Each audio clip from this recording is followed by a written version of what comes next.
За сайн байцгаана уу? Сайн байцгаана уу? За нас гэж байдгүй, хойдын тавилан гэж байдгүй, урд нас гэж байдгүй талаар хөх төрмөс төвийн баясгалан багштайгаа ярилцахаар болсон. За тэгээд багш ер нь урд нас гэж бидний хувьд л яг байгаль сонсож байгаа учраас мэдж байгаа. Тэгэхээр урд нас гэж байдгүй, бас хойд нас гэж бий юу?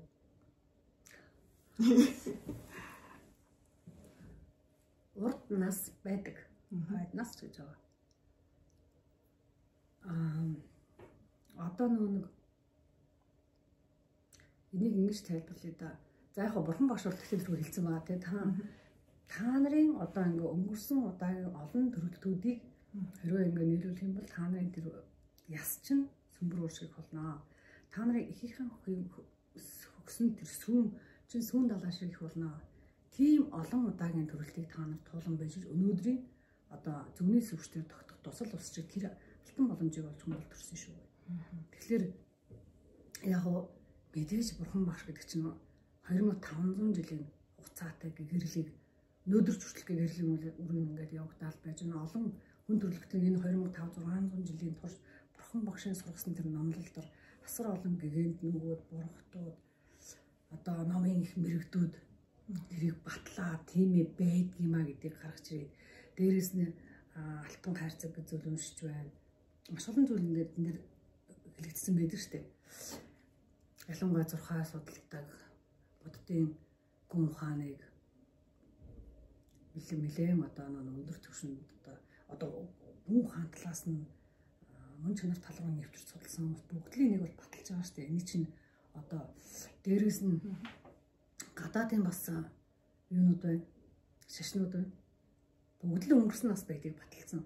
Одоо баталсан яг уу байдгийг шашнаараа одоо соён гэрэлгүй ажиллагаараа ингээд таниулаад үлдээчихсэн, сударт номдоо үлдээчихсэн, ихтгэл үнэмшилтэй бүтээчихсэн тийм үлдээчихсэн ингээд байж хаад өнөөдөр бид энийг одоо бид энийг байдгүй юу гэдгийг ярьж ийн гэдэг бол маш их нөгөө хоцрогдсон байл гэж хэлэх гээд тийм ярьж болохгүй тийм цаг үе байхгүй. Бид нар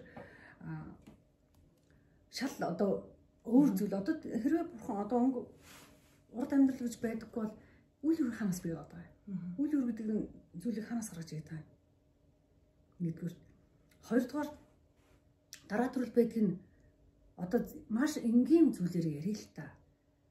Бидний Монгол одоо өвдөцүүд одоо ч гэсэн нэгдүгээр одоо бид нар ч гэсэн ингээл энэ манай аав эргээд төрцөн тэр манай одоо өмнө буураад эргээд төрцөн гэл тэгэл нөгөөдүүл нь 1050 мянгийн аваад төрж ийн эсвэл яг жоох хөвгчнэн 4-5 нас хүртэл бол ингээд өмөрсөн амьдралынхаа мэдээлэлтэй маш холбоотой байдаг учраас тэр зарим зүйлээ таньдагч гэдэг юм уу өөрийн ирэхгүй тийм өгнүүдийг хэлдэг эсвэл би тэр байна гэж ярьдаг. Энэ чинь өөрөө нотлохоо штэ амьдралын.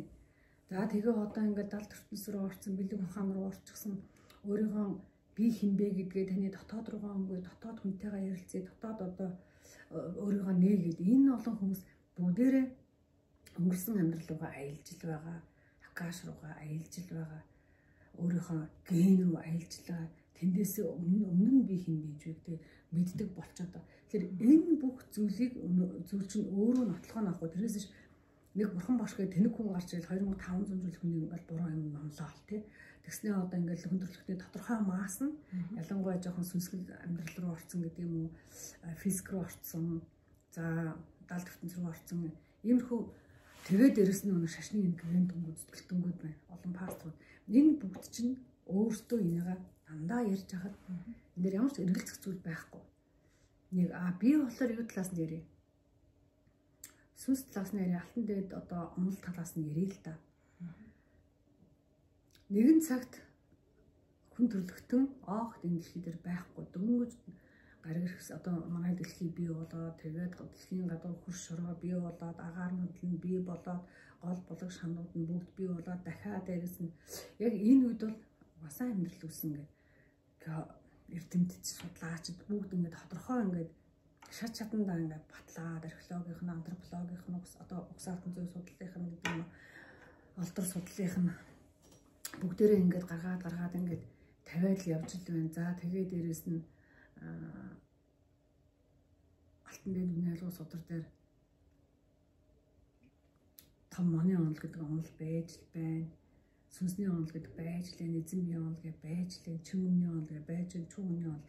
Эдгэр чин бүгдээрээ задрахаараа яа харахгүй өмнөх төрөл, өмнөх амьдрал, өмнөх нас, өмнөх туулуудыг гаргаж байна. Тэгээ дээрэс нь хүн яагаад нэг үйл өргөө бүр удамдаа үйл өргөлдөөхгүй амьдрыг гэдэг. Нэг талаасаа нөгөө талаасаа яагаад алтан хайрцаг нэгээд хожим дараа төрөлдөө та тийм бол турхамжгүй энэ сайн эрдэмтдээ өмнө зөв тийм эрдэмтдээ хөө болтон эсвэл удам хугацаанд охин бол төрнч гэдэг юм. Энэ чинь өөрөө бас нөгөө бидний алтан дээд грэний дагуу ингээд ойлголтын дагуу явагдаж байгаа тэр зүйлтэй яг цав нийцэл байгаа. Одоо мундаг хүмүүс бэж штэ яогч нар, агуу их яогч нар ярьж байгаа шүү, энэ цагийн яогч нар биш. За тэгээд бяцлагч нар, гигэнтэд эдгээр бүгдээрээ нөгөө өнгөрсөн цаг руу, ирээдүйн цаг руугаа аялаад ирээдүйд ямар үйл хэрэг болох вэ? Зөвмждэг. Энэ олон зөвмчнэр байна, их сэтгэгч нар байна. Грекийн, Египтийн одоо тэр мундаг их сэтгэгч нар байж тийм. Тэд нар чинь бүгдээрээ бичсэн байгаа. Дээрээс нь алтан дээд үнийн айлгууд угаасаа ирээдүйд одоо удахгүй ингээд зургтын хатны хэлснээр таашаагаан хайдаг тэгдэг тийм цаг цөм цаг ирнэ. Тэгээд ингээд бүгдийг башгалчихсан. Энэ чинь юу гэсэн үг вэ?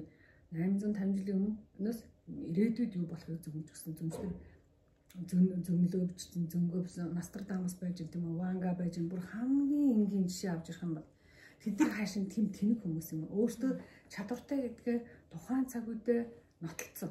Олон хүнд тийм иш үзүүлгээ гэдэг юм уу, бошгоо гэдэг юм уу, зөнгөө гэдэг юм уу, далд ертөнцийг таньдаг чадвараа, үзмжлэх чадвараа, их сэтгэлдэг чадвараа бүгдийг таниулаад ингээд шинжлэх ухааны үн цолгоо, эсвэл тодорхой хэмжээгээр бэлэг ертөнцийг таниулаад сүнсний ингээд олон цаг үеийн хэлэхэд амьдралыг ингээд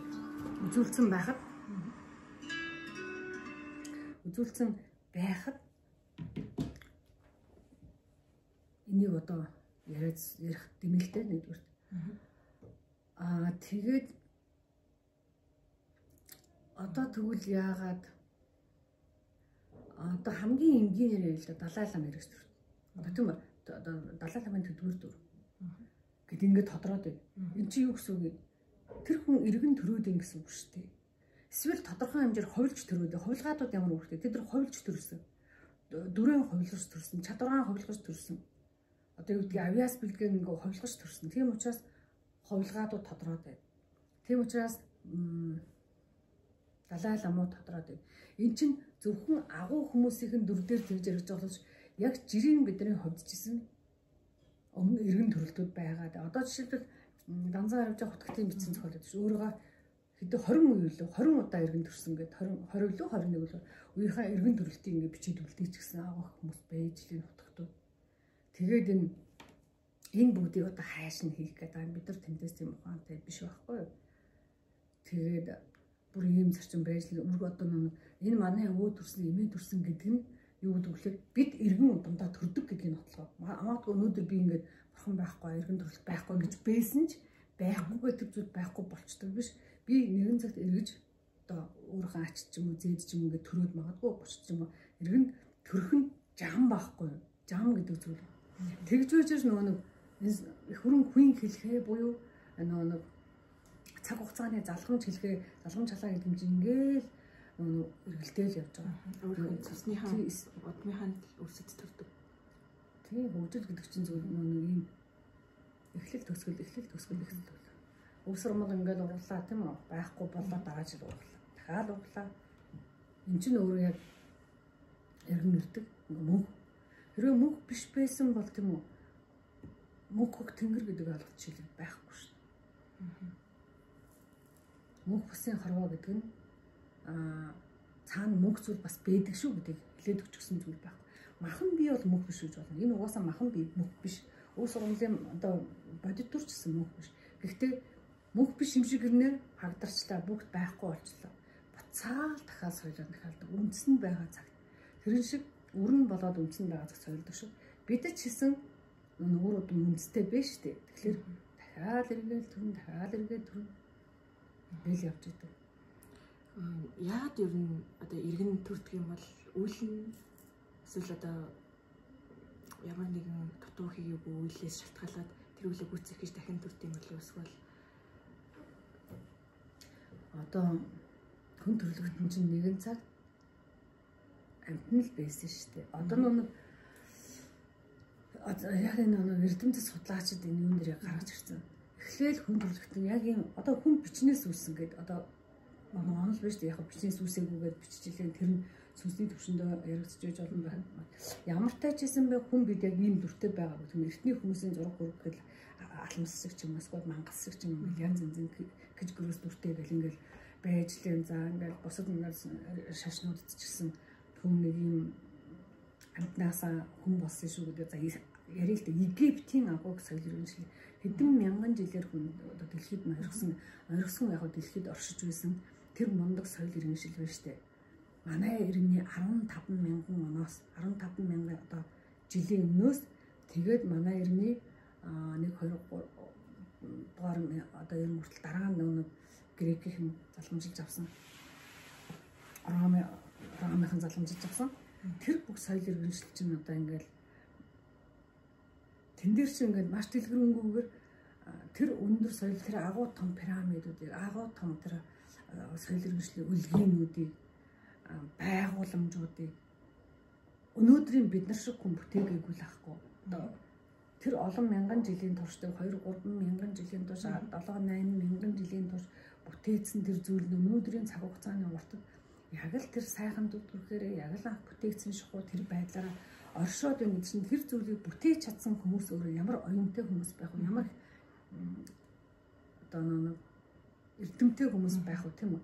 Тэгэхээр тэр хүмүүс хүртэл ингээд өөрийнхөө бурхтын дүрхтөрхөн гэдэг юм уу уран бүтээлдээ хүн толгойтой эсвэл одоо амтэн биетэй хүн толгойтой эсвэл амтэн толгойтой хүн биетэй гэдэг юм ингээд амтэн хүн хоёрын нөлөөсүүдийг маш ихээр ингэж цогцол одоо тийм хослмол дөрүүдийг маш ихээр бүтээсэн тэд нар тийм тэнэг хүмүүс байх уу жишээлбэл тийм биш байхгүй тэгэхээр манай нөгөө бидрийг хүн бол төрхөөс өмнө дэлхий дээр амтэн байсан амттад байсан тэр амттыг олон удаа нэг амттад энэ дэлхийд төрөхдөө амьдралын нөгөө уучаан байгаль цаг уурын хэцүү бэрхшээл дунд янз янзын нэг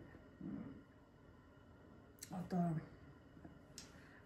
амтэн хоорондын мөргөлдөөн эсвэл одоо тэмцэл дундаас ингээд хэд чинь ингээд оюун санаа тийм шалгал нь бий болоод оюун ухаан хөгжөөд хоолоо олж гаргаан болоод үр төлөө хамгаалах оргаан болоод өөр оромжиндоо амьдрах тийм тэр нөхцөлөө бүрдүүлээд ингээд мөхөөгүй өнөөдрийг хүртэл явж байхдаа тэндээсээ хүн болон одоо манган эртний мангтай дүрээрээ бий болоод мангтай нар нь ингээд өөрчлөгдөж явсаар байгаа гэдэг ингээд түүх байж штэ. Дээрээс нь дахиад нөгөө хүн төрлөختөн чинь ингээд маш их том биетэй байсан.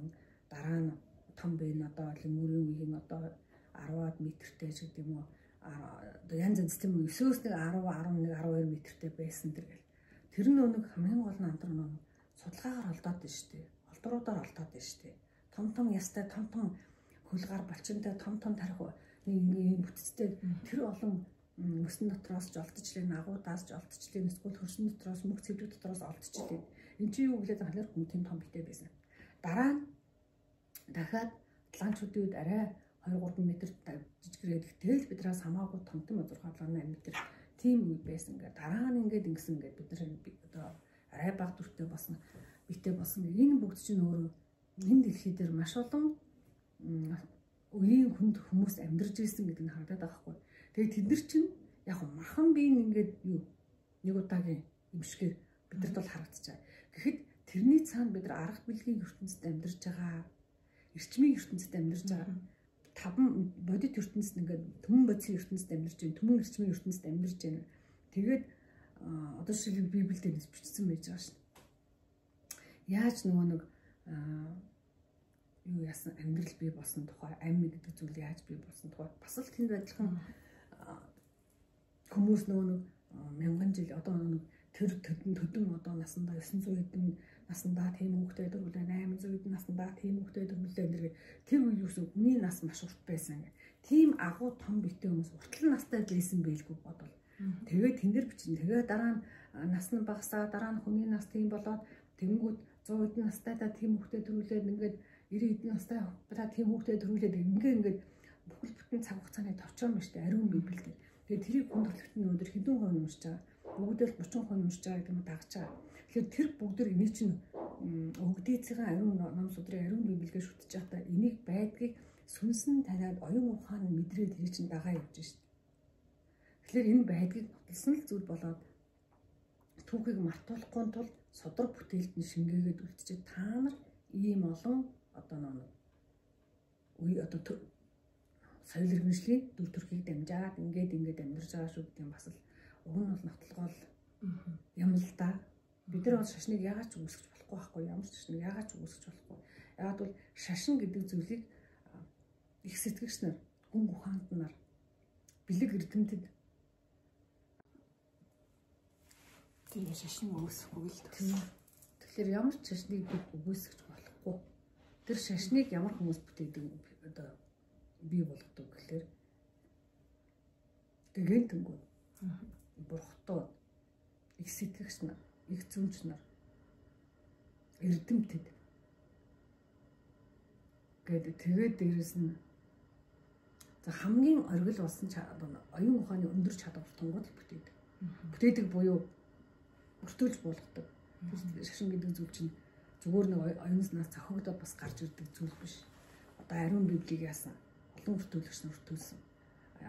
Корон судрыг яасан бас өртөөлсөн. Дээрээс болгосон. Бурхан багш бодтаа өөрөө гэгэрлийн явцсан таньсан зүйлээ одоо номлол болгож үлдээсэн. Тэр шиг манай өвдөөцүүд гэсэн ялгаагүй. Алтан дээр үнэ айлгуу сударч нь өртөөлөгдөж үлдсэн. Одоо ч ихтэй аман өртөөгөр өртөөлөгдөд ингэ ирж байгаа. Тиймээс сударч аман өртөөгөр өртөөлөгдөд ирлээ гэхэд тэр нь бичгэн өртөөгөр буюу бурган бичгийнхаа соёлоор хад шулуун нэрээ бас давхар бичигдсэн. Ингээд хоёр их үсрээр орж ирж байгаа. Тийм бүтээлүүд шүү дээ. Тэгэхээр өнөө цагийн бид нар 30 40 50 60 жил амьдарч байгаа бид нар өмнөх нас байдгүй ч гэдэг юм хойд нас байдгүй гэх юм бол зүгээр л дэндүү монхоглол. Одоо ингээ хүмүүс их амар байдаг юм шиг байна. Хойд нас байдгүй ганц л удаа амьдрна гэдэг хаанаас гарч ирсэн юм бол. Ахан би ганц удаа амьдрдаг гэж болно тийм үү? Сүнсэн би уушлаараа сүнс гэж зүйл байдгийг мартаж болохгүй байхгүй. Сүнс байд. Сүнс байдгийг ганцхан одоо бид нар биш ярьж байгаа биш шүү дээ. Бүхэл бүтэн бурхтууд бүгдээрээ сүнс байдгийг хэлж. Бурхтууд бүгдээрээ энэ шашны тэргүүнүүд сэтгэл сүнс хоёр байдгийг бүгд төлөөлнө шүү. Тэгээд одоо сүнсний мөнхийн амьдралаараа дараа төрлөдөг зүйл байдаг. Гэсэн болохоос ш махан биеийн энэ амьдралаараа дараа төрөл байдаг гэж хинж хэлхийг байна. Угаасаахан махан бие хаад ингээл хавдраал даахгүй болтгол доо. Тэр утгаар нь тэрийг харчаад эрэг төрдгөө ганцгуудаа амьдрна гэж боддог бол энэ хандвал яагаад вэ? Яг энийг бол бас нэг одоо шинжлэх ухааныг хөгжүүлэхийн тулд манайх нийгэм ойлгох шинжлэх ухаан одоо бэлэг ертөнцийн эрдэм ухааны төвөнд дэлгэр нь арга ертөнцийн эрдэм ухааны төвөнд дэлгэр гэдэг ойлголт. Яг бол хоёул арга бэлгийн ертөнц бодит ертөнц болоод эрчмийн ертөнц хоёрдунд амьдарч штэ. Газарт болоод тэнгэр гэсэн хоёр ертөнцийн хүч амьдраад байна. Ил болоод аль ертөнцийн төв. Тэгэхээр нөгөө маш их нөгөө бэлгийн ертөнц ингээ хүчээ авцсан бэлэг эрдэм төвөнд дэлгэрсэн тийм байх цаг үед арга мэдлэхийг гэдэг юм шиг энэ цагийн шинжлэх ухааны бодит ертөнцийн эрдэм ухааныг дэлгэрүүлэх зорилгодоор бэлгийн ухааныг ингээд угаасаа дарж агаад гаргаж ирнэ. Тэгэхгүй бол нэг бүх юмаа ингээд бэлгээр хараад арга ертөнцийн хөгжлийг ингээд орхиод арга амьдралынхаа тэр сайхан уран дизайн хийстэй барилга байгууламжтай Ромын үед байсан, Грекийн үед байсан, Египтийн үед байсан. Энэ сайхан нэг бүтээлүүд, уран бүтээлүүд, уран хийц загваруудаа тэр сайхан зүйлүүдэд ингээд жоохон орхиод хэлэнгүүт нь за эдрийг хөгжлийн дараагийн түвшинд гаргая. Эдрийг одоо машин хэрэгтэй болгоё, галт хэрэгтэй болгоё, нисдэг хэрэгтэй болгоё гэдэг санаанд одоо юу яасан? Зориуд бэлэг идеализм гэж яаж одоо нэг бэлэг ертөнцийг ингээд дарж агаад арга ертөнцийг зориуд хөвлөж гарч ирэхтэй одоо тэгжил за нэг шинжлэх ухааны тийм сүнсдэгтэй байхгүй шүү гэж хэлээгүй байхгүй юу. Зүгээр шашны үйл ажиллагааг жоохон хомж байгаа, жоохон хязгаарлаж байгаа. Тэгээд арга ертөнцөө гаргаж ирж хөгжүүлсэн шүү дээ. Энэ дээр нь энэ өнцгөөс нь хэтэрхий арга ертөнцөөр бүх юм хараад сэтгэл гэдэг зүйлээ, сүнс гэдэг зүйлээ, бэлэг ертөнц гэдэг зүйлээ, квант физик гэдэг зүйлээ, тийм үү, физик гэдэг зүйлээ ингээд нэг атом цөмийн физик гэдэг зүйлээ ингээд орхиод эхлэнгүүд нөгөө яг бүх юм аргаар харж байгаа хүмүүс хөл байхгүй болчиход байгаа юм шиг. Хөл байхгүй болчиход байгаа юм шиг гоод амьдралыг ойлгочихж байгаа байхгүй. Тэр чинь тийм биш аахгүй. Тэнгүүд өнөөдөр чи яаж арга ертөнц нь хангалттай өндөр хөгжөөд ирсэн чи хэтэрхий байгалаа буюу ахуйгаа гэдэг юм хүрээлэн байгаа оршингоо их дэлхийгээ гэдэг юм. Магадгүй хүн өөрөөрхөн эрчим бие итгэдэг энэ эрчимийн их усэр болсон орон зайнуудаа ингээс сүлгээд ингүүд за буцаагаад одоо бэлэг ертөнц байдаг, эрчимийн ертөнц байдаг, сүнсний ертөнц байдаг одоо таниулахгүй бол болохоо байх нэ. Гээд буцаагаад одоо бэлэг ертөнц гэж угаасаа хөгжлийн зүйн тогтны юм. Бизнесийн байгууллага дээр ч хөгжлийн зүйн тогтол байдаг шиг. Хүний амьдралд ч гэсэндээ өсөлт бууралт ингээд байж байгаа юм тийм үү. Хүний сэтгэс наачсан ингээд сарны одоо ингээд 30 хоногийн эргэлтээ самараа хүний сэтгэс наа бас өөрчлөгддөг. Нарны дэлхийн нараа тойл эргэлдэж байгаа эргэлтээ самараа хүний махан биеийн одоо гал хүч ингээд өөрчлөгдөж байдагтай адилхан энэ нэгтлэхий дээр бас л адилхан бэлэг ертөнц арга ертөнцийн эрдэм ухаан арга ертөнцийн эрдэм ухаан. Тэгээд тодорхой цаг хугацаанд арга бэлэг нэгдэн орж ирсэнаа. Тэгээд одоо юу гэдгийг ямар санаанд тухайн одоо өндөрлөгтэй дараагийн соёл иргэншил ямар усан цэцэн бий болох гэдэг ямар оюун санааны дэлгэсэн бүлэг өрнөх гэдэг танаас хамааруулаад магадгүй дахиад аргаа хөгжлийн явж магадгүй эсвэл бэлгээ хөгжлийн явж. Одоо бол нэг бэлэг рүү нэг арга нь хэтэрхий хөгжөөд бэлгээ өгөөсгээд нэг амьдралд хүн сүнсгүй дараа төрд байхгүй өмнө төрд байхгүй гэдэг ингээд мухраад амгууд нь аргаа аваад бэлгийг дахиад сэргээж гарч ирээд арга бэлгийг ижил хүчин насрах гэдэг шүү дээ. Энэ нь өөрөө моны хонд гэж яригадаад байгаа. Эсвэл арга бэлгийн шүтэн барилга гэдэг зүйл яригадаад байгаа. Эсвэл хүн одоо өөрийнхөө дотоод биеийг таних гэдэг бурхтай ойртох гэдэг. Тийм янз янзын байдлаар хэлэгдэж байгаа. Гэтэ энэ өнгөрсөнд одоо өнгөрсөн гэж байхгүй ирээдүй гэж одоо байхгүй гэж ярьж байгаа та тийм адилхан төвшөнд очиж болохгүй л дээ. Өнгөрсөн амьдрал гэж байхгүй бол өнгөрсөн цаг хугацаа гэдэг байхгүй гэсэн л болно шүү дээ. Яагаад хүмүүс нэг түүхээ мэдгүй хүн ойр төрсөнтэй адилхан. Түүхээ мэдж явах дотор чиний өнгөрсөн амьдралын намтрууд бас байх ёстой шүү дээ. Тэгээ чи өнгөрсөнд хэн байснаа мэдчихэж ирээдүйд хэн болохороо очно гэхээс яг өнөөдрөө өөрөөгөө сэтгэчээд өнөөдрийнхөө төвшөнд өөр гарах юм бол чамд хөгжил гэж юм байхгүй. Чи өстой юу дуртайгаа гэж болно. Яагаад бол дараа төрөл байхгүйгээ бодчихсон хүмүүст бол юу ч хийсэн яадыг чадчих юм дарга байхгүй гэдэг зүйл тогтдог би болчихж байгаа байхгүй. Ер нь хандлага гэдэг. Тэгэхээр нөгөө нэг энэ зүйл чинь өнөөдөр ингээд юм солиорлын байдалд хүрчээд үр хөвгтдээ асрах цайланч өөрөө эргэж төрнө шүү дээ. Өөрөө эргэж төрнө. 100 жилийн дараа 150 жилийн дараа заавал эргэж төрнө. Төрөхгүй гэж зүтгэсэн ч төрнө. Яагаад бол төрдөг жам байхгүй. Их хууль байхгүй. ертөнцийн өргөн орчлын оршиж байгаа мөн чанар байхгүй. Тэгээ эргээ төрөхтөн чи үр хүүхдээ асрах лайланч үлдээс үр хүүхд чинь чиний лайланчгт нь бусдыг хорсон, бусдыг одоо дээрэмцэн, удлаа хийсэн, удлаа ярьсан тэр бүх авир зангийн улмаас тийм үү жамын эсдүүдэд шийдгүүлчихэд гисгээгдчихэд зов зүдэрж байгаа чи тэр удамд эргээд зовлонтой удамд эргэж ирж мэдлснээрээ чи тэр үүлийнхээ өрийг эдлэх байхгүй.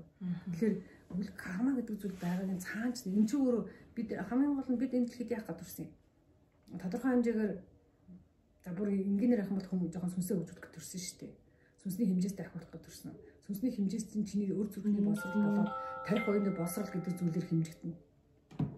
Чи хичнээн их арга болоод бэлэг ертөнцийг таньсан эрдэм мэдлэгтэй байна. Чи хичнээн амьдралын үннийг таньсан мэдлэгтэй байна. Чи хичнээн өөрийнхөө үр удмыг болоод бусдын үр удмыг хайрлах, энэ дэлхийг хайрлах гэдэг юм уу? Ирээдүйн хайрлах, өрөвч зөөлөн нэмжин сэтгэлтэй байна, нэгүсэн сэтгэлтэй байна гэдгээс чамраад яадчил чиний сүнсний одоо хэмжээс дахиж явдаг байна.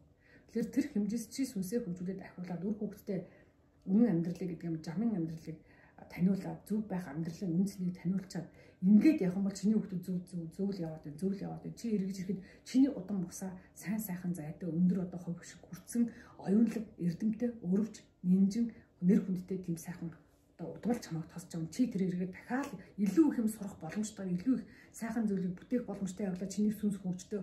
Одоо ингэж явсаар байгаа чи бурхтын зэндаат гэдэг юм уу, онгодын зэндаат дэвч очих байхгүй. Хэрвээ чи тэхгүй бол өнөөдөр үр хүүхдээ муу юм зургаад худлаа хийж сургадаг бусдыг үзэн дээрлэгдэг одоо их хэрэгтэй зөвхөн эд байдлыг шүтдэг тиймэрхүү байдлаар чи үр хүүхдээ хүмүүжүүлчих юм бол чиний үр хүүхдүүд тэртээ тэргүй нөгөө үнэн гэдэг зүйлд чи ялагдаал тэд нар чинь нэгэн цагт одоо нөгөө мухардаал нэгэн цагт ямар ч үсэн ургадна гэж хэлж тий. Ургуудсан амьдрал дун чи эргэж төрөлтөө өнөөдрийн туусан таних эрдмээсээ илүү төр доод төвшин төрчихөж байгаа юм чинь чи илүү их зовлонтой, илүү их тэмцэлтэй, илүү их гачлантай тийм амьдрал туулж ээж дахиад чин өмнөөсөө өө чин хүн зүг байх хэвээр юм байна, өргөдөх хайрлах сэтгэлтэй байх хэвээр юм байна, оюунтай байх хэвээр юм байна, хичээх хэвээр юм байна, хөдөлмөрч байх хэвээр юм байна, бусдад туслах дэмтэй байх хэвээр юм байна, байгаль хайрладаг өвгдөөцөө одоо хүндэлдэг байх хэвээр юм байна гэдгийг дахиад сурал дахиад дороос эхэлж байгаа шүү дээ. Жайг харамсалтай байхгүй. Тэгэхээр тэгдэггүй байсан бол хүн гэдэг амьд ёстой юу хөлөөрөө толгоороо хөлөө хийж аваад юу ч хамаагүй хийнэ гэж авч байгаа. Одоо тэгэл бүгдээр там байдаг учраас тамгаал унна шүү дээ. Тэгэхээр тэгж болдоггүй л байхгүй. Одоо би нэг саяхан нэг зүйлийг уншижсэн хальт. Тэгэхээр тэрэн дээр одоо миний өнөөдөр ингээ бодсон бодол одоо сөрөгч бай, эрэгч бай 300 жилийн дараа миний одоо үр хойчид далд тохомсор байдлаар үлддэг гэдэг. Тэр ер нь хэр одоо ортой вэ? Би одоо муу зүйл бодлоо, эсвэл сайн зүйл бодлоо гэхэд одоо өөр одонд байна. Ямар нэгэн байдлаар нөлөөлөх үү? Нөлөөлнө шүү дээ. Одоо энэ технологид нэг эрчмийн тухай ойлгох хэрэгтэй шүү дээ. Махан биеийн ойлголтоос хайлаад илүү за яг муу зүйл бодож байгаа хүний үлгэрлэл тийм муу зүйл бодож байгаа муу жоохон хөвгтэй л байгаа, муу үлдэлтэй л байгаа. Тэр мөрөөхт нөлөөлнө гэдэг ойлголт байгаа. Тийм үлгэрлэл болж харагдана гэдэг ойлголт байгаа. Гэтэ яс цус гэдэг нэг ойлголт тийм шүү дээ. Тэгэхээр тийм яс цусны ойлголт чинь цус чинь чи муу юм бодохоор чинь цус булан гэртэн. Ягаад гэвэл за муу зүйл бодол гэдэг зүйл өөрөө хаа бидгийг бодол хаанаас үүдгэлээ бодлын тарих гэдээ байж байгаа шүү дээ. Зүүн хавдал гэдэг тарих байгаа. Тэсн дотор нэг тарихны шингэнийг бүтээж өгдөг тийм зүүн хавдал. Энэ зүүн хавдал энэ хөхөр чинь одоо хүйс өрж холбоотой. Тэгэхээр энд чи ямар гашилсан зүйл, ямар хортой зүйл, ямар сөрөг эрчимтэй мэдээлэлтэй зүйл бодно тэр чинь чиний хүйсэн дээр төвлөрдөг. Хүйсний нэг юг хүрэлттэй холбоотой байдаг. Энэ бодлын тарих, хүйсний тарих хоёр холбоотой шүү. Бодол явж явж энд архивлэгддэг шүү. Тэгэхээр энэ хүйсээр дамжиж чи удамтайгаа холбоотой байгаа шүү дээ. Чи чамаас төрж байгаа үг чиний хүйсээр дамжиж төрж байгаа. Эцгийн ч гэсэн адилхан ихсээр хүйсээр дамжиж ингэж тэгжээж төрж байгаа. Яг бол хүн хүр дээр дамжиж эр бэлгийнээс боловсрч, өндгнээс боловсрч байгаа байхгүй юу?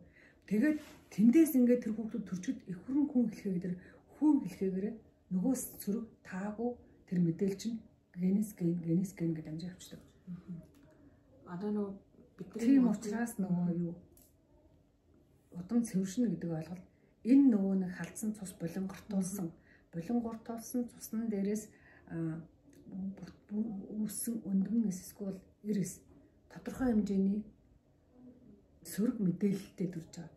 Далд хомсртаас сөрөг одоо мэдээлэлтэй гэдэг нь сөрөг ойлголттой сөрөг бодолтой төрж байгаа. Тэр энийг нөгөө нэг цэвэршүүлдэг эрчмийн төвшөндөө цэвэршүүлж ингэж задалдаг тэр нөгөө төрөлтийн тоон ерөнхийдөө 9-13 өнтер гэсэн үнүүд байгаа шүү дээ. Энэ чинь маш өндөр түвшний тийм эрчмийн одоо хуулийг таньсан хүмүүсийн үйлдэл байхгүй юу. Тэгэхээр заавал дамжин тийм учраас нөгөө нэг талаасаа үлгэрэл бодит ертөнцийн ахуй амьдралаа дамжин нөгөө талаасаа юм чинь бодол гэдэг чинь эндээ айхтрал да. Бодлын эрчим юу руу орчдөг юм аа? Цаг хугацааны хас руу орчдөг юм аа. Цаг хугацааны хас гэдэг зүйл зөвхөн юунд ч хөндөгдөшгүй байх ёстой тийм хас байдаг л да. Одоо манай дэлхийр ярих юм бол бодлын эрчим юу руу ордог гэхээр дэлхий өөрөө 24 цаг тэнхлэг дээр бүтэн ирж байгаа шүү дээ. Тэр дэлхийг 24 цаг бүтэн ингэж эргэлдүүлэх тэр эрчим гэдэг зүйл чинь өөрөө маш тийм машиныхаар ярих юм бол муу тос гэдэг нь муу бензин гэх юм бол ингээд мотор нь гэмтдэг шиг дэлхийн тэр эргэлтийг сааруулах болдоггүй. Хүмүүс хичнээн муу зүйл бодно, буруу зүйл бодох тусам энэ нэг дэлхийн тэнхлэгийг эргүүлж байгаа энэ хойд өмнөд төл цөмийн тэр энэ хас буюу ариун эрчмийн орон зай нөлөөлөв. Энэний хурдыг сааруул одоо тодорхой хэмжээр сааруулахад нөлөөлдөг. Тацаахад нөлөөлдөг гэдэг нь удаашруулахад нөлөөлдөг. Тэгээ тэр чинь буцаагаад үргэлж задлж тэрнээс ингэ сэргийлж байх үйлдэлүүд ингэ байж байгаа байхгүй. Тэгэхээр энэ хасраа орчдөг тийм аюултай зүйл л дээ. Бодлын эзэд бол тийм бодлын эрчим энерги гэдэг зүйл нөгөө хасын эрчим энерги рүү холбогдож идэг байхгүй. Тэгээ хүйсчсэн бидний хасан шүү дээ. Үр хөвгтөд төрүүлж байгаа хүн хэлхийгээр ингээл цураа явж байгаа тийм зүйл учраас энэ чинь тэрлүү ингэ орчдөг ингэ аюултай байхгүй. Одоо манай монголчууд хамгийн их гэгэрсэн хүмүүсийн үр удам байгаа шүү дээ. Одоо ядчил 13 дугаар зууны үеийн бүх ихэнх 95% нь гэгэрсэн сэхэрсэн ийм хүмүүс саяхны хотог туйлгаадууд хөдөлгөөгийн дөнгөд байсан шүү. Саяхан хөдөлгөөн лам нарын маслаг гэдэг чинь хамгийн их алтан ургийнхан тэр чигээрээ буюу гэгэрсэн ургийнхан тэр чигээрээ тэмсэн хэдийн цаана гэдэг юм. Номын их үлэргээ дэлгэрүүлээд ховрог дүрээр, лам дүрээр, утаг дүрээр, хулгаан дүрээр, богд дүрээр. Тэгэхээр гэгэрсэн хүмүүс за дахин төрдөгч вэ, өгөөч вэ? Тэр генийг нь одоо яг энэ цагт дахин одоо сэрээ гэвэл эдгээр юм яах ёстой юм болоо.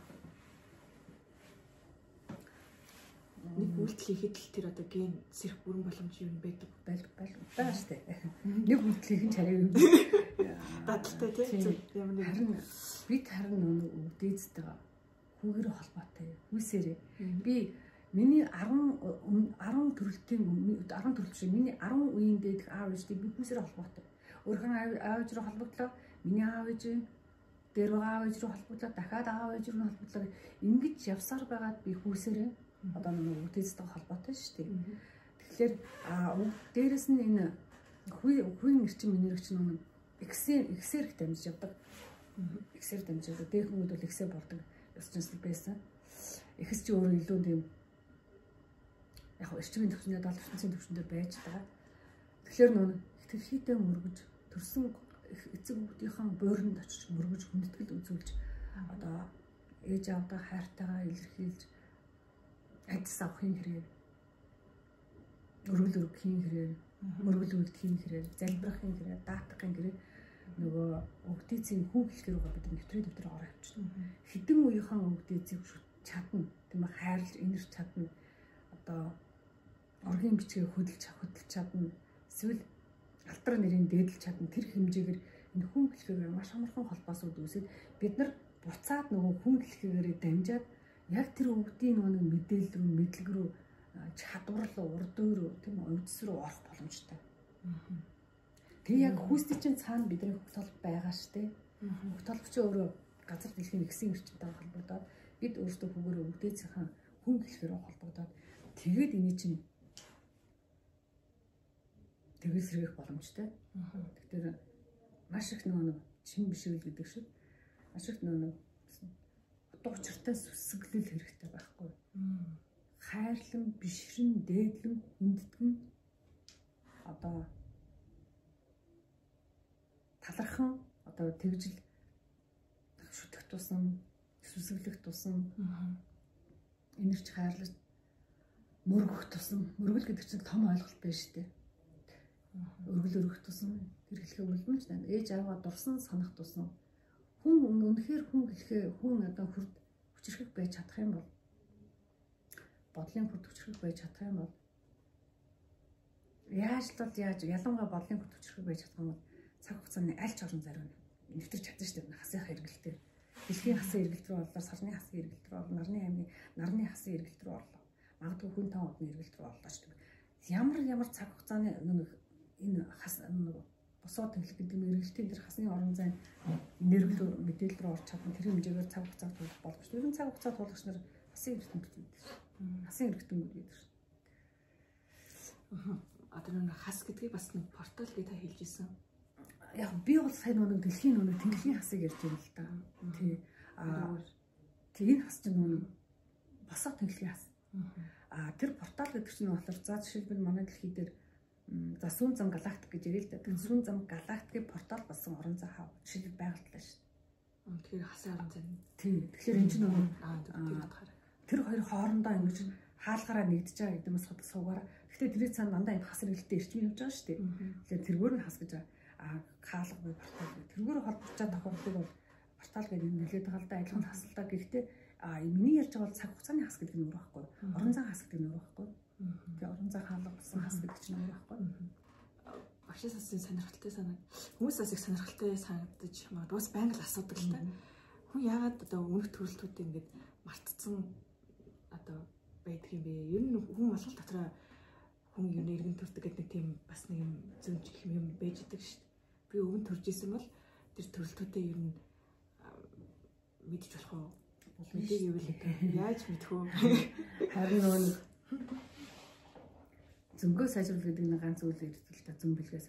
Эцсийн дүнд зүүн бэл. Бид нар хэд яах гэж хөвгт толгоцоо яасан юм бэ? Энэ хөвгт толго гэдэг зүйл чи өөрөө одоо өстө жинхэнэ нэг хасан штэ. Маш том хасан штэ. Урд талд нь хүүс байна. Бидний нэг ээж аавхан гэсэн дэнгээд жоохон байж том болчихсон тийм чадварыг олгосон ихтгэлхийн эрчмийн төвшөндөөч тэр ихтгэлхийн одоо 5 махбодын төвшөндөөч тэр адилхан хүсээрээ бид нар ингээд хүн эрчмүүдийг 5 махбодын эрчмүүдийг гариг ирсэн эрчмүүдийг хүсээрээ дамжуулж байгаа. Хүсний цаана ардталт нь хөвгт толгоо.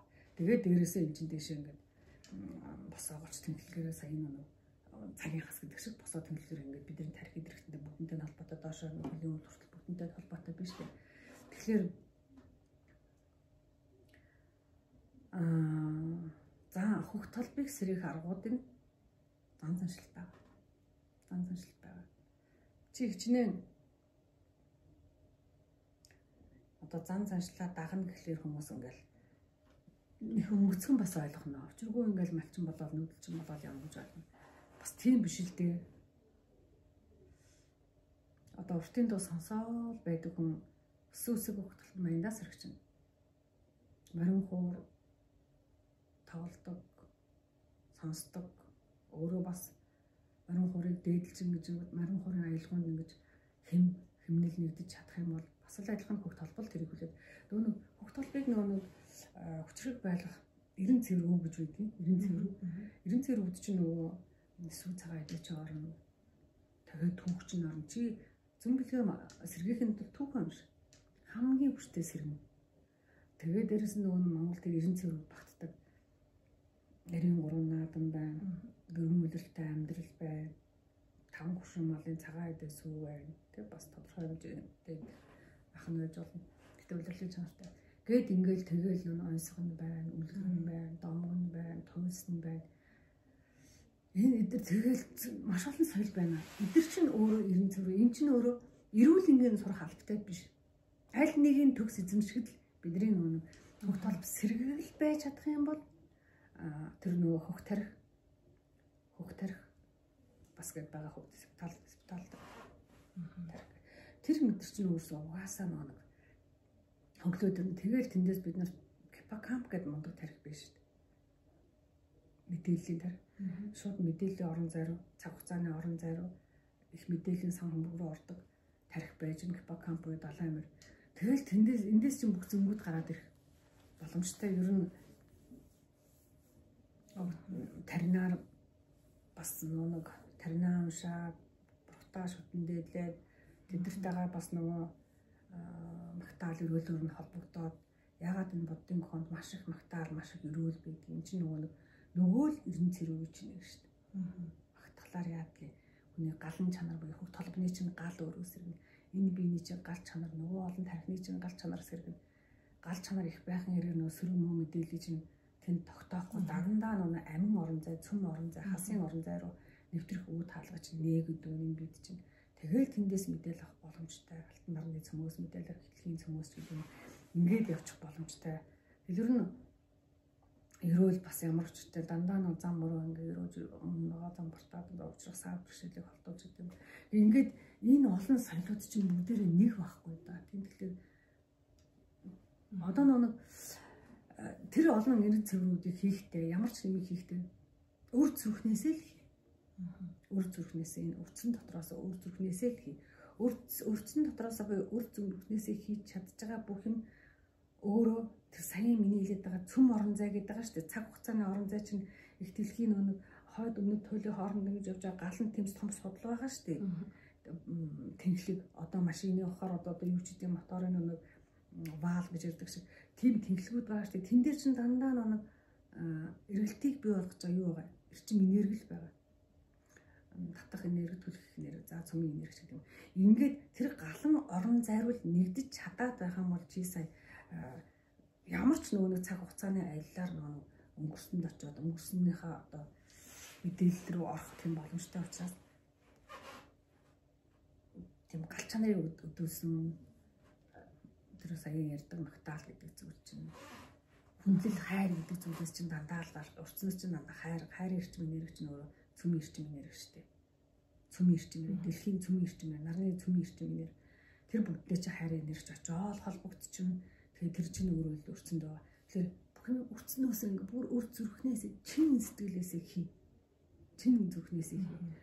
Хайрын тэр амин нэг оронд нэгдэх тэр хөгийг энэ дотроос гаргаж хий. Тэр хөхтэй нэгдэхэр хий. Тэгэх юм бол шууд автоматар холбогдох. Чадхал юм бол. Тэгээд дэлхийн акашийн төвчөө чинь тэр нэг галан орон зай буюу цөм орон зай, амны орон зай байж. Бүх орон зайд яг тэр дотор л хамгийн нандин мэдээлэлүүд авахулсан байна. Тэгээд дэлхийд төрсөн бүх хүний шүү мэдээллийг буюу энэ цагийнхаар одоо акашин гэж нэрлэдэг да. За яг хаа акашин буюу дэлхийн их мэдээллийн самурагт бүх би хэдэн удаа амтан бол төрсөн, ямар амтан бол төрсөн, хэдэн удаа хүн бол төрсөн, хүн болохта хаана төрсөн. Дунд нь одоо чи бурхан одоо юу гэдэг лам бол төрж ийсэн үү, сайлчин бол төрж ийсэн үү, төрийн одоо төшөө бол төрж ийсэн үү. Ингээ бүгд байж байгаа. Амтан бол төрж ийсэн бол ямар амтан бол говь төрсөн үү, цөл төрсөн үү, хөвч төрсөн үү, далайд энэ бүгд гарах боломжтой гарч ирдэг шүү дээ. Угаасаа ганцхан нөгөө нэг тийм зүйл байдгийг л мэдээд хүлээн зөвшөөрч. Мэдээж байхгүй. Би олон төрөөгүй гэх юм бол чи өөрөө шууд өөрөө хаачж байгаа. Үр зүрхээ хаачж байгаа. Худлаадаа гэж хэлэх юм хаачж байгаа. Худлаатаа гэж хэлэх хамгийн амархан шүү дээ. Яагаад худлаа гэдэг бол нотол. Худлаа гэдгээр нотолж чадахгүй байж худлаа гэж хэлдэг. Буруу гэдгээр нотолж чадахгүй байж буруу гэж хэлдэг битгий бай. Үгүйсэх нь бол үгүйсэх баримт факттай бай. Ухаантай факттай байна шүү дээ. Муухай тэнэг факттай биш аа.